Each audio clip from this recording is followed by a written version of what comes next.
To use the ChatGPT and OpenAI APIs, you need an account with OpenAI. If you have been using ChatGPT, you already have an account.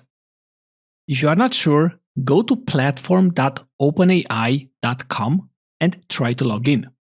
If you don't have an account, go ahead and create one by clicking on Sign Up. It is important that you complete all the steps I'm going to mention to ensure that you can work with the API. You will need to provide an email address and a password.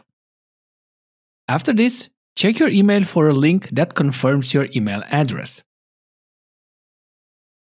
Next, you will need to provide a few details about yourself and agree with the terms of OpenAI. You also need a valid phone number where you can receive a verification text message. Finally, probably for statistical purposes, you will need to say how you plan to use OpenAI. And this is it. You should see this page, which is the starting point for working with the OpenAI API. This is also the page you will be seeing every time you sign in.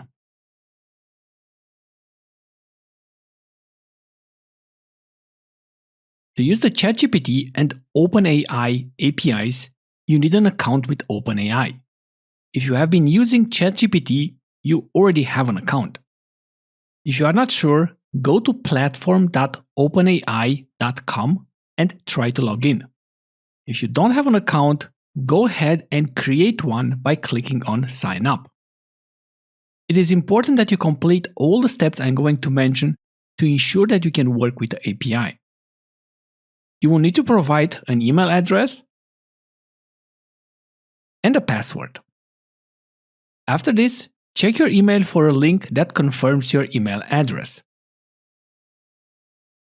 Next, you will need to provide a few details about yourself and agree with the terms of OpenAI. You also need a valid phone number where you can receive a verification text message. Finally, probably for statistical purposes,